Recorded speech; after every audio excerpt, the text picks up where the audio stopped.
गुरुजी ने बेफिक्र कह दिया है, अब मुंह में रोटी आएगी तो खाएंगे, तो नहीं खाए मर जाओगे कुछ दिन के बाद, रोटी उटी नहीं आनी। गुरुजी पुराणों में शिव जी को कहीं परमात्मा बताया गया है, कहीं ब्रह्मा जी को बताया गया है, कहीं विष्णु जी को।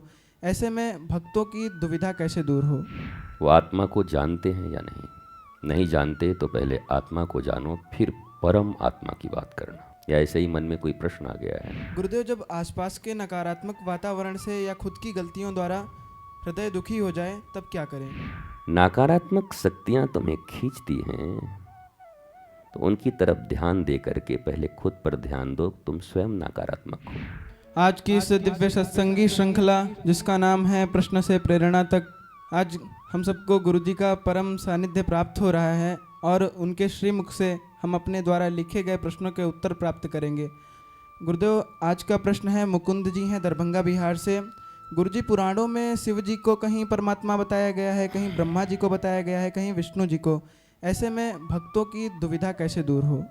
कृष्णाय वासुदेवाय हरये परमात्मने प्रणतः क्लेशनाशाय गोविंदाय नमो नमः। मुकुंद, दरभंगा। परम आत्मा, मैं विश्वास करता हूँ कि तुम आत्मा अवश्य समझते होगे, क्योंकि तुम परमात्मा के विषय में पूछ रहे हो। वो आत्मा को जानते हैं या नहीं? नहीं जानते तो पहले आत्मा को जानो, फिर परम आत्मा की बात करना। या ऐसे ही मन में कोई प्रश्न आ गया है? एकमेव अद्वितीयम, ईश्वर एक था, एक है, एक ही रहेगा। पर उस ईश्वर का प्रकटीकरण अलग अलग रूपों में संभव है। इसलिए बहुत शंका और संदेह करने की आवश्यकता नहीं है। भगवान श्री कृष्ण हो, श्री राम हो, भोलेनाथ हो, इन सब को जानने से पहले आप थोड़ा और पढ़िए, समझिए। ईश्वर किसे कहते हैं? भगवान किसे कहते हैं? परमात्मा किसे कहते हैं? तुम्हारी दृष्टि में तो सब एक ही होंगे। भगवान बोले, ईश्वर बोले, परमात्मा बोले, देवता बोल दिए। एक लाइन में उत्तर यही है कि वो एक हैं। जो कुछ दिखाई पड़ रहा है सब उनमें ही है या उनमें वो हैं। जब पत्थर में हैं तो शिव जी और राम जी और कृष्ण जी में नहीं है। बड़ा छोटा तो कहीं कुछ होता ही नहीं। देश काल और पात्र के अनुसार जब जिस रूप में उस परम ऊर्जा को आने की आवश्यकता होती है वो प्रकट होता है। कौन बड़ा कौन छोटा, ये द्वंद्व जहां है वहां ईश्वर है ही नहीं। ईश्वर एक है और तुम दो की बात करते हो कि ये बड़ा कि वो बड़ा। भौतिक जगत में द्वंद्व है पर आध्यात्मिक जगत में एकत्व है। वहां एक के सिवा जब कोई है ही नहीं तो बड़ा कौन छोटा कौन। फर्स्ट सेकंड आने के लिए कम से कम दो आदमी का होना तो जरूरी है रेस में, लेकिन आदमी ही एक है तो फर्स्ट कौन सेकंड कौन।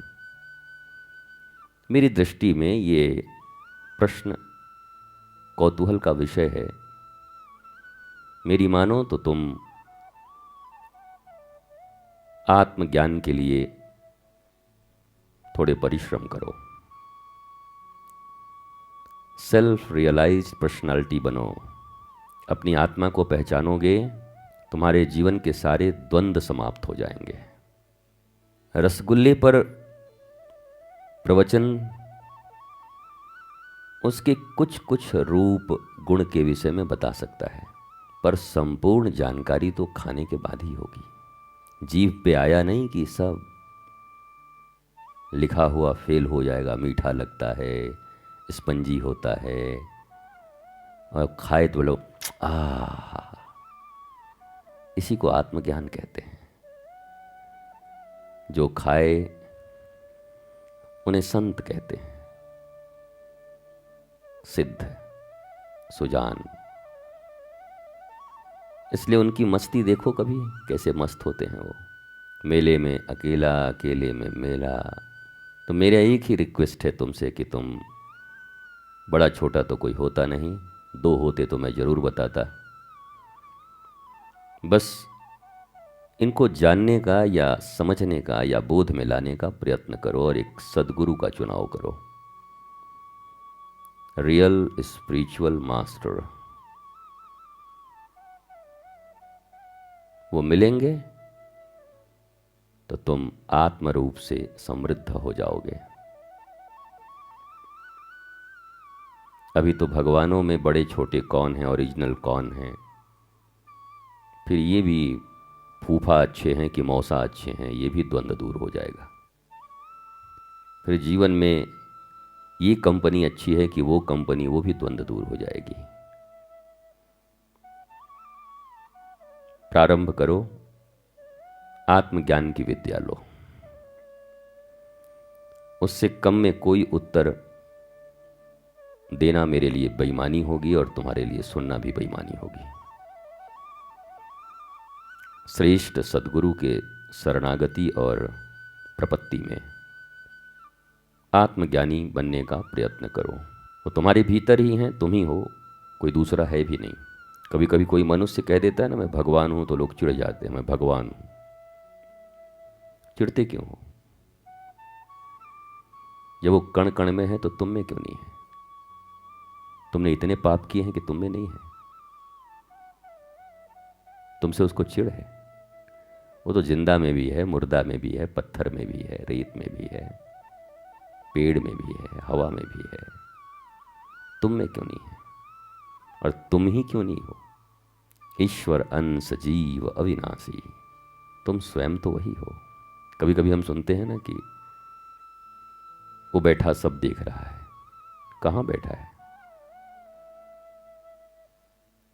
आकाश में।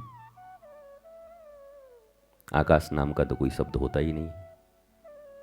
आकाश कुछ है क्या? ये जो दिखता है ऊपर नीला नीला, वो कोई आकाश है? कहाँ रहता है वो? ऊपर वाला। कहाँ रहता है ऊपर वाला? कितना ऊपर? 30-35 हज़ार फीट तक तो हम लोग जाते हैं जब प्लेन से। लोग तो मंगल पे भी पहुंच रहे हैं। वो है कहाँ ऊपर वाला? मंगल पे है कि धरती पे है कि पाताल में है? ये कुछ प्रश्न भारतीयों को समझने चाहिए। हम विद्वानों की संतानें हैं, ऋषियों की। हम वास्को डिगामा जैसे झूठे किरदार नहीं हैं, दुनिया खोजते चल रहे हैं। हमारी रगों में ऋषियों की खून है, जिनके विषय में कहा गया कि हस्तामलक ब्रह्म ज्ञान उनके पास होता है। जैसे हाथों में कोई आंवले का फल रख करके ऐसे देखता है, ऐसे ही भारतीय मनीषी और ऋषि इस पूरे ब्रह्मांड को हाथ में रखे हुए आंवले की तरह देखते हैं। इतना प्रत्यक्ष उनकी दृष्टि है। हम उनकी संतानें हैं। ऊपर वाले का अर्थ यह है कि अभी तुम नीचे हो। तुम्हारी सोच, तुम्हारी परिश्रम, तुम्हारी वृत्तियां, पर तुम में वो होने की पूरी संभावना है। चादर और जेर से खुद को ढके हुए हो अज्ञानता के, इसलिए तुम्हें लगता है कोई ऊपर वाला है। पर जिस दिन तुम्हारी चादर अज्ञानता की हटेगी, तो जैसे कबीर कहते हैं कि पहले मैं राम राम चिल्लाता था, आजकल राम जी कबीर कबीर कह रहे हैं। कबीर कहाँ गया? अब क्या वो अपमान कर रहे हैं राम का? कोई मानेगा? द्वैत समाप्त हुआ, अद्वैत आ गया। अब दो है ही नहीं। प्रेम गली अति साकरी, तामे दो न समाही। ये द्वैत से अद्वैत की यात्रा है। जब मैं था तब हरि नहीं। जब ये कोई कहता है कि कोई है, जब मैं था तब हरि नहीं, मैं है। अब हरि है, मैं नहीं। गंगा जी कहां तक हैं? पर एक जगह जाकर क्या बनती हैं? गंगा सागर। उसके बाद गंगा जी का जल मीठा होता है, गंगा सागर में खारा। उनकी तरंग गई, उनके रंग गए, उनके स्वाद गए, क्योंकि वो जब उस अखंड अनंत में मिलती हैं तो अपने रूप, स्वरूप और स्वभाव को खोना पड़ता है। तुम अभी भी अपने रूप में हो, निम्नतम रूप में, स्वभाव में, गुण में। तुम खोना नहीं चाहते, मिलना नहीं चाहते तुम उस सागर से। सदा द्वैत की भावना रखना चाहते हो, ये मैं, ये सागर। मनुष्य जीवन का लक्ष्य ये नहीं है। मनुष्य जीवन का लक्ष्य ये है, अब सिर्फ सागर, मैं गया। ये पूरी साधना इतनी है, इतने जो प्रवचन सुनते हो, पूजा करते हो, कर्मकांड करते हो, भजन करते हो, दर्शन करते हो, तीर्थ यात्रा जान, ये क्यों है पता है तुम्हें? ये सिर्फ इसलिए है कि तुम्हारा मैं खत्म हो जाए, और मैं खत्म होते ही वो वही है। फिर अपना भजन खुद ही करो, तुम तुम्हारा ही भजन करोगे। फिर कभी कभी परम ज्ञान की अवस्था में बैठे महापुरुषों को अज्ञानी लोग अहंकारी के रूप में देखते हैं। ये तो बड़ा अहंकारी, पर वो है ही नहीं। अहंकारी में भी तो मैं होना जरूरी है ना। मेरा कार, मेरा बंगला, मेरा पद, मेरी सैलरी, मेरा जीवन, मेरे मित्र, मेरा रूप, मेरा लावण्य, मेरा रंग, ये मैं है, तब तक हरि नहीं है। और हरि के बिना तुम्हारे दुखों का हरण करने वाला कोई माई का लाल इस पृथ्वी पर पैदा नहीं लिया। जब तुम्हारा मैं उस हरि में मिलेगा तो तुम्हारे दुखों का हरण हो जाएगा, मस्त हो जाओगे, मुक्त हो जाओगे, आनंदित आह्लादित गहरे सागर की तरह हो जाओगे। आध्यात्म तो यही है। बाकी साधारण भाषा में तो मैं बातचीत करते ही रहता हूँ। कभी कभी प्रश्न ऐसे आते हैं कि इन शब्दों के अलावा उसे प्रस्तुत करने का कोई और उपाय नहीं है। और आप भी अगर मधुशाला में आए हो तो कुछ तो जेब में कीमत लेके ही आए होगे, मुफ्त में तो मिलेगी नहीं। और कीमत वही है कि जितासना, जितश्वास, जितेंद्रिय, जितसंगा। श्वास को जीत के, संग को जीत के, इंद्रियों को जीत के अगर बैठे होगे तो समझ जाओगे। और इंद्रियां घोड़ों की तरह अगर दौड़ रही होंगी, बाहर गाड़ी है, कोई तोड़ तो नहीं देगा, ऑटो वाला मिलेगा कि नहीं, होटल कितने बजे तक पहुंचेंगे, बबली वहां बुला रही थी, बंटू से फोन पर बात नहीं हुआ, तब तो ये दरबार तुम्हारे लिए व्यर्थ है। यहां ऐसे भी बड़े गिने चुने लोग आते हैं, क्योंकि यहां दहिया पी गया सरर नहीं होता, यहां टरररररर। मोहन दहिया पी गए, माखन लेके भाग गए, यह भी है, पर यह प्राथमिक अवस्था है। और मैं सदा कहता हूं कि अगर तुम्हारा कोई बच्चा 22 साल तक पहली क्लास में ही पढ़ता रहे, बचपन स्कूल में, तो तुम्हें कितना दुख होगा, क्योंकि वो मंद बुद्धि है। बोला गुरुजी मंद बुद्धि रह गया, वो कुछ समझता ही नहीं। उम्र तो 22 साल हो गई पर समझ नहीं है, तो क्या है, मंद बुद्धि है, कुछ समझता नहीं। पहली क्लास में क ए फॉर एप्पल, उससे आगे बढ़ ही नहीं पा रहा है आपुल से। तो तुम तो खुश हो जाओगे, हैं देख रहे हैं मेरा बेटा है एकदम लगातार 22 साल से जमा हुआ है एक ही जगह पर, ना? खुश हो जाओगे ना? हाय हाय करोगे, पूरी दुनिया का चक्कर काट दोगे, जेब में जितना पैसा होगा लगा दोगे, कि इसे सेंस आ जाए, ये बोधवान हो जाए।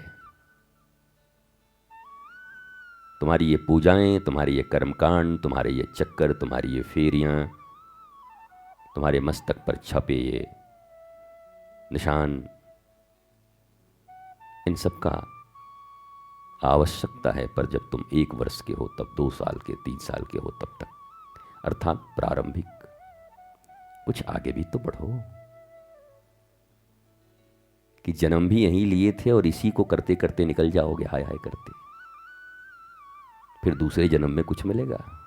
तो ग्रेजुअली जैसे एक एक क्लास बच्चा बढ़ता जाता है और बच्चे को भी प्रसन्नता होती है, माता पिता भी, अब 10th में है, अब इंटर में आ गया, अब ग्रेजुएशन कर रहा है, अब तो वो यूपीएससी की तैयारी कर रहा है, अब तो उसमें आ गया, अब तो उसका पोस्टिंग हो गया, अब तो सचिव बनने जा रहा है।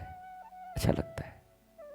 पिताजी ने 500 रुपया दिया था व्यापार शुरू करने के लिए, 30 साल के बाद भी 500 रुपया है। ये कैसा व्यापारी है? मतलब 500 से शुरू किया था गुरुजी, जब निकला था घर से ना तो 500 रुपये लेके निकला था। आज आपकी कृपा से, आपकी दया से देखिए 5000 करोड़ का हम एक टर्नओवर हमारा है। हाँ भाई, तू तो व्यापारी आदमी है, अच्छा आदमी, बड़ा है तू, एक्सपेंड हुआ है।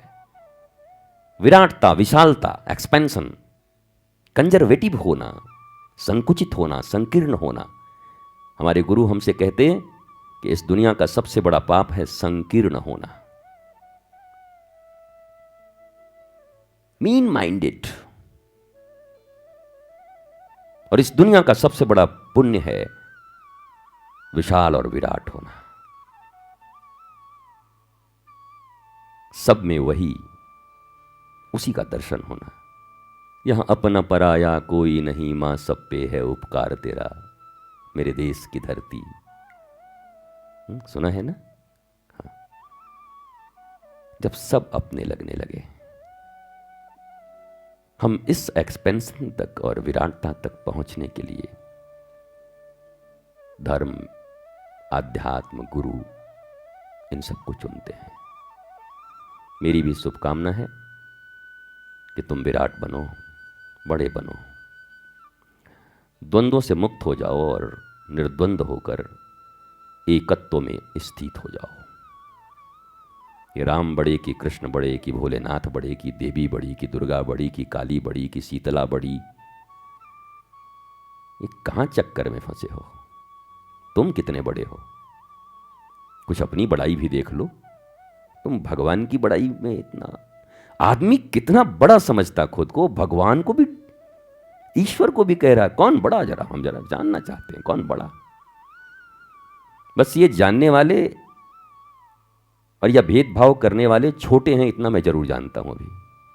अभी तुमको बड़ा होना है, तुम्हारे ज्ञान को और बड़ा होना चाहिए भी, तुम्हें एक्सपेंड होना चाहिए, और तुम्हें गुरु के चरणों में पूर्ण प्रीति रखते हुए अपनी आत्मा के रूप में उन्हें स्वीकार कर लेना चाहिए कि मेरी आत्मा मेरे गुरु ही हैं, उनकी वाणी ही मेरे जीवन का आधार है। वही नक्शा है मेरे पास, जीपीएस, जो मुझे सही जगह तक पहुंचा देंगे। उनकी वाणी, उनके आचरण तुम्हें शीघ्र ही आत्मज्ञान की तरफ बढ़ने के उचित अवसर प्राप्त हों, और तुम एक दिन आत्मज्ञानी होकर अपने इस प्रश्न को जब कभी याद आए तो मुस्कुराओगे कि जब मैं छोटा बच्चा था, बड़ी शरारत करता था, चोरी मेरी पकड़ी जाती, रोशनी होता बजाज। दूरदर्शन के ज़माने के जो लोग होंगे उनको याद होगा, मैं तो उसी ज़माने का हूँ। एक बड़ी अच्छी ऐड आया करती थी दूरदर्शन पर बजाज बल्ब की। जब मैं छोटा बच्चा था, बड़ी शरारत करता था, मेरी चोरी पकड़ी जाती, रोशनी होता बजाज, बजाज बल्ब्स और सेफिल्स। तो तुम्हें भी याद आएगा कि जब तुम बच्चे थे तो पूछ रहे थे कि राम जी बड़े कि शिव जी बड़े, शिव जी बड़े कि रुद्र बड़े, हनुमान जी बड़े कि वो वाले बड़े। तब तुम्हें फिर आनंद आएगा, मौज धारा बनकर बहोगे।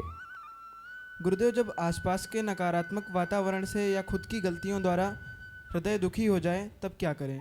हमने बचपन से सुना है कि पैसे पैसे को खींचता है, कहते हैं ना, पैसे पैसे को खींचता है बेटा।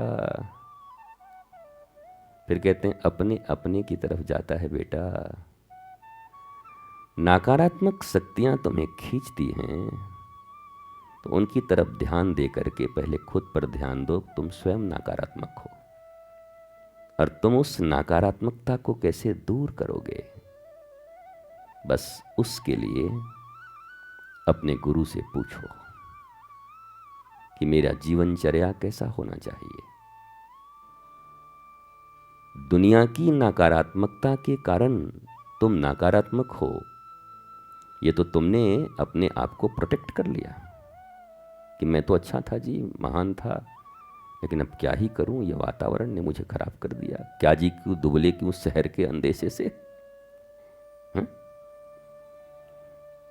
What an smart move. ये इतना स्मार्ट मूव है दुनिया का कि अब मैं क्या करूं, मैं तो साक्षात भगवान के रूप में ही पृथ्वी पर आया था, पर ये रावण लोगों के कारण मुझे बड़ा तकलीफ हो रहा है, मैं भी रावण होते जा रहा हूं। राम को रावण के कारण कभी रावण होते देखा क्या? कि राम जी कहे कि मैं लंका जब से आया हूं ना, तब से खाली राक्षसों के बीच में हूं, कुछ कुछ मन हमारा भी रावण जैसा होने जा रहा है। बल्कि उल्टा था। जब रावण रोने लगा कि मुझे एक बार सीता को देखना ही है, मिलना ही है, मंदोदरी तू तो कुछ बता। अरे बोला तू तो इतना मायावी है। दया आ गया मंदोदरी को, यार रूप बना ले, तू तो बना ही लेता, राम जी का रूप बना ले, मिल जाएगी, गले लग जाएगी। अरे बोला तू क्या मुझे कम समझती है, मैंने ट्राई पहले कर लिया है। बोला फिर क्या हुआ? बोला जब राम का रूप धरता हूं तो सीता माँ नजर आने लगती है मुझे, मैं करूं क्या? तो बहुत टेंशन में हूं, कुछ तो कर उपाय। उस नकारात्मक लंका में राम जी गए तो रावण पॉजिटिव होने लगा था। तुम कैसे हो कि तुम थोड़े से नकारात्मक स्थितियों में नकारात्मक हो रहे हो? तो तुम्हें खुद पे काम करना होगा। भूल जाओ नकारात्मक स्थितियों को, तुम खुद पे वर्क करो। स्ट्रांग, खूब मजबूत हो जाओ। बहुत ठंडी है, मैं क्या करूं? ठंडी को क्या डंडे से मार के भगाओगे या बुलडोजर लाओगे कि 10 किलो ठंडी उधर ले जाओ? You have to protect yourself. आपको स्वयं के प्रोटेक्शन की चिंता करनी होगी। कपड़े पहन लें और थोड़ी बंद जगह पर रहें। बहुत ज़्यादा है तो आग की व्यवस्था है तो आग थोड़ा ये कर लें, कंबल में रहें। ये बहुत सारी चीज़ें हैं। ओहो, इन ठंडियों ने तो मैं क्या कहूँ, ठंडी को कहाँ भेजूँ, कहाँ ट्रांसफ़र करवाऊँ इसका? शिमला ट्रांसफ़र करवा दूँ क्या? ये कोई अधिकारी है, पुलिस वाला है कि तुम ट्रांसफ़र करा दोगे मौसम का? वो तो आज है तो आज रहेगा ही। तुम्हें बचने के लिए उपाय करने होंगे। तो नकारात्मक स्थितियों से कोई परेशानी नहीं मेरे बच्चे। इस दुनिया में जहां भी जाओगे वही मिलेगी, हर जगह वही है। बट तुम जब best coat, pant, Kashmiri shawls, muffler ये सब पहन के रहोगे तो बहुत ज़्यादा नहीं बिगाड़ पाएगा कोई कुछ। वो संस्कार गुरु के, वो मंत्र, वो जीवनचर्या, वो साधना, वो संकल्प, वो सिद्धि की ओर बढ़ते हुए कदम, अगर ये सब तुम्हारे जीवन में होंगे तो नकारात्मकता तुम्हें कभी नाकार की तरफ नहीं ले जा सकती, बल्कि तुम्हारा प्रेजेंस हर नकारात्मकता को समाप्त कर धनात्मक स्थिति उत्पन्न कर देगी। तुम देखोगे सूखी हुई डालियां भी हरी होकर के फूल देने लगी हैं जहां तुम गुजरोगे, और फिर जगजीत सिंह का गजल तुम भी गाने लगोगे। जिस रास्ते से तू निकले वो फूलों से भर जाए, तेरे पैर की कोमल आहट सोते भाग्य जगाए। एक तू ही धनवान है गोरी। गोरी का अर्थ अब बताना भी उचित नहीं लगता, कई बार बता चो। गोरी माने आदमी, गोरी, गुरुजी भी गोरी बोलते हैं। What do you mean by गोरी? अगर साधारण रंग की बात करो तो फेयरनेस, फेयर, जो आदमी फेयर है, गड़बड़ घोटाला नहीं है, फेयर आदमी। वो गोरी केवल चमड़े की बात नहीं हो रही, चमड़ों से गोरे काले का कोई महत्व नहीं। यह काले गोरे का भेद नहीं, हर दिल से हमारा नाता। हमें और कुछ आए या ना आए, प्यार निभाना आता है। तो चमड़े के लिए गोरी नहीं कहा गया। गोरी आत्मज्ञान, उज्जवल मनुष्य, अज्ञान अंधकार जिसके जीवन से मिट चुके, गुरु के ज्ञान से जो एकदम फेयर हो चुका है, फेयर एंड लवली से नहीं, गुरु के ज्ञान से, उसे कहते हैं गोरी। समझ में आया गुरुकुल के बच्चों? तुम लोग भी गोरी सुन के एक बार उधर आगे पीछे देख रहे थे कि कोई गोरी है कि नहीं। गोरी तो ज्ञान है, नॉलेज, फेयरनेस। तो एक तो ही धनवान है गोरी, बाकी सब कंगाल। एक फेयर आत्मज्ञानी के सिवा गुरु के आत्मज्ञान से प्रकाशित शिष्य के, साधक के अलावे जितने भी लोग हैं सब कंगाल हैं। तो एक तो ही धनवान है गोरी, बाकी सब।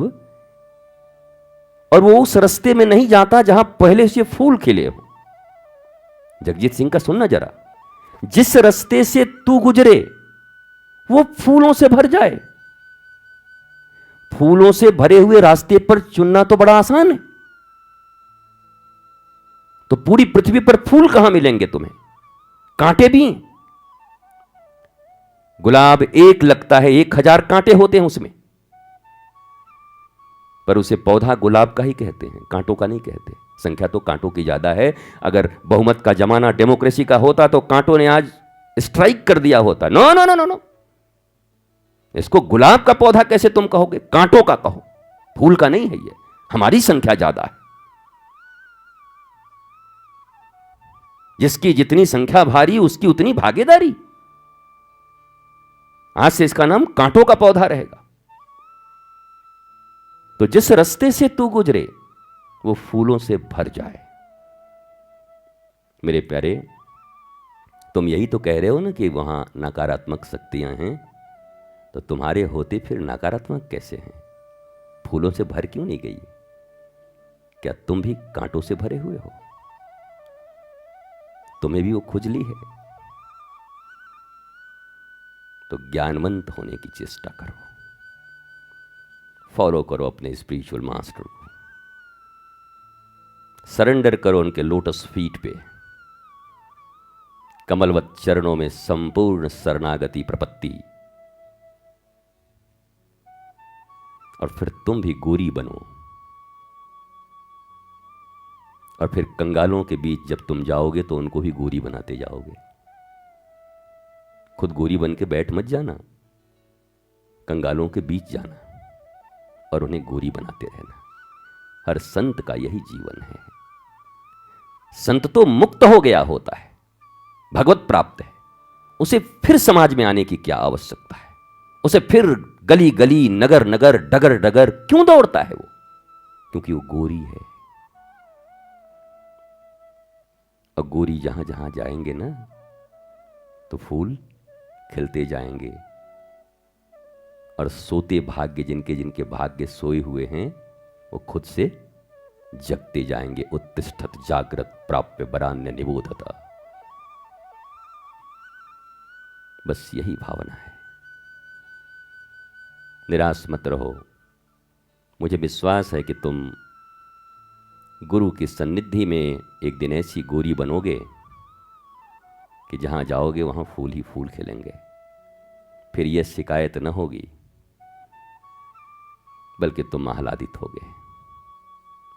स्वस्थ रहिए, मस्त रहिए, व्यस्त रहिए। खाली रहिएगा तो शैतान का दिमाग ज़्यादा काम करेगा। इसलिए मैं कहता हूँ थोड़े व्यस्त भी रहा करिए और साथ में जबरदस्त रहिए। आफ्टर ऑल इतना सोचा करिए कि होई हैं वही जो राम रचि राखा, तो को करे तर्क बढ़ा वही शाखा। इस शरणागति के साथ अपने जीवन में बेफिक्र रहा करें, बेफिक्र से आगे बढ़ें। बेफिक्र का अर्थ आलसी नहीं होता है। हाँ, बेफिक्र कह देंगे कितने लोग आलसी हो जाएंगे। गुरुजी ने बेफिक्र कह दिया है, अब मुंह में रोटी आएगी तो खाएंगे, तो नहीं खाए मर जाओगे कुछ दिन के बाद, रोटी वोटी नहीं आनी। बेफिक्री का अर्थ है कर्मण्येवाधिकारस्तु मा फलेषु कदाचन।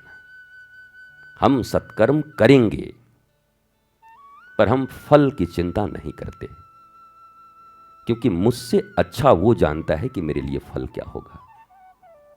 गोद में पल रहे बालक से अच्छा उसकी मां जानती है कि मेरे बच्चे के लिए अभी क्या जरूरी है। तो यही अर्थ है इसका कि कर्म करो और फल की चिंता मत करो, क्योंकि मेरी मां है, वही परमात्मा ज्ञान, मेरे गुरु मेरी मां हैं, चिंता वो करेंगे। हाँ, पर रोना वोना मत छोड़ देना। न रोगे तो मम्मी भी किट्टी पार्टी में रहेगी आजकल। रोने से फिर उसको याद आता, अरे रे रे लगता है दूध का टाइम हो गया, अरे रे रे लग रहा वो भीग गया क्या, ऐसा करके। नहीं तो बेचारी मम्मी भी आजकल थोड़ी बिजी हो जाएगी, तो बच्चे को ही रोना तो पड़ेगा, सायरन तो देने पड़ेंगे चाहे जितने भी छोटे हो। तो आप भी कर्म का सायरन देते रहो गुरु के अनुसार, सब कुछ पॉजिटिव होगा। तुम जहां जाओगे वहां पॉजिटिव होगा। बस यही याद रखना आज के बाद, मुझे पॉजिटिव जगह पे नहीं जाना, मुझे इतना पॉजिटिव गोरी होना है कि मैं जिधर से निकलूं उधर फूल खिलेगा, उधर लोग पॉजिटिव होंगे, उतनी पॉजिटिविटी होगी। यही श्रेष्ठ शिष्यता और मनुष्यता है। गुरु वचनों को रखना संभाल के, एक एक वचन में गहरा राज है। जिसने जानी है महिमा गुरु की, उसका डूबा कभी ना जहाज है। दीप जले और अंधेरा मिटे ना, ऐसा कभी नहीं हो सकता। ज्ञान सुने और विवेक न जागे, ऐसा कभी नहीं हो सकता। जिनकी रोशनी से रोशन जहान है, मेरे गुरुवर ही मेरे प्राण हैं। जिसने जानी है महिमा गुरु की, उसका डूबा डूबा डूबा कभी ना जहाज है। गुरु परिपूर्ण समर्पित तू हो जा, धोखा कभी नहीं खा सकता। लक्ष्मण रेखा गुरु आज्ञा की हो तो वो रावण कभी नहीं आ सकता। अब तो होता ये हर पल आभास है, मेरे गुरुवर सदा ही मेरे साथ हैं। हो जिसने जानी है महिमा गुरु की, उसका डूबा डूबा डूबा डूबा डूबा कभी ना जहाज है। और अंतिम लाइन है, ठोकर लगे और सद्गुरु ना संभाले, ऐसा कभी नहीं हो सकता। जब हम पुकारे और वो न आए, ऐसा कभी नहीं हो सकता। उनके हाथों में सौंप दे हाथ तू, वो तो अंग संग तेरे साथ हैं। हो जिसने जानी है महिमा गुरु की, उसका डूबा डूबा डूबा कभी न जहाज है।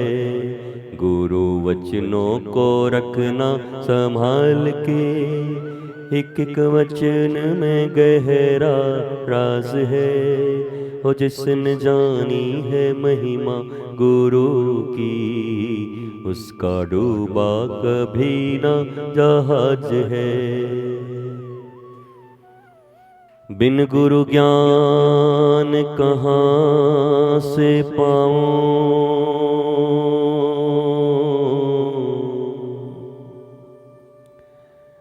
गुरु बिन ज्ञान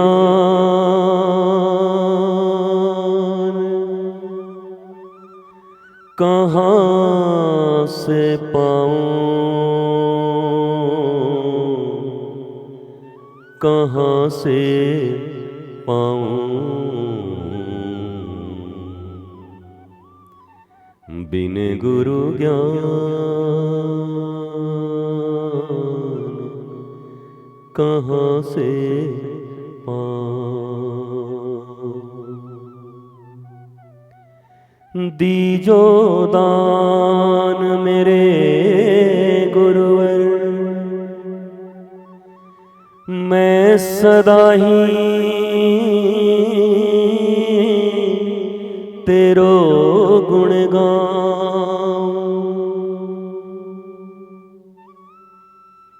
बिन गुरु ज्ञान कहाँ से पाऊं। गुरु बिन ज्ञान कहाँ से पाऊं। श्री राधा राधा श्री राधा राधा श्री राधा राधा राधा। हा राधे हा राधे हा राधा राधा राधा राधा राधा राधा।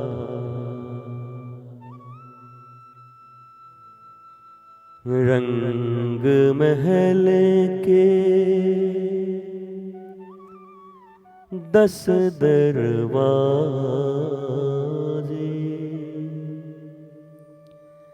ना जाने खिड़की मेरी कौन सी खुली थी।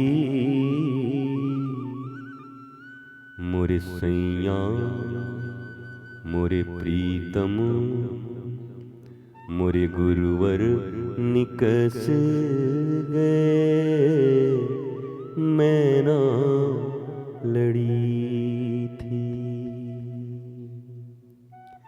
सर को झुकाए मैं तो द्वारे पड़ी थी, मोरे प्रीतम निकस गए, मैं ना लड़ी थी। ऐसी दुल्हन से मैं तो कंवारी भली थी, मोरे प्रीतम निकस गए, मैं ना लड़ी थी। रंग महल के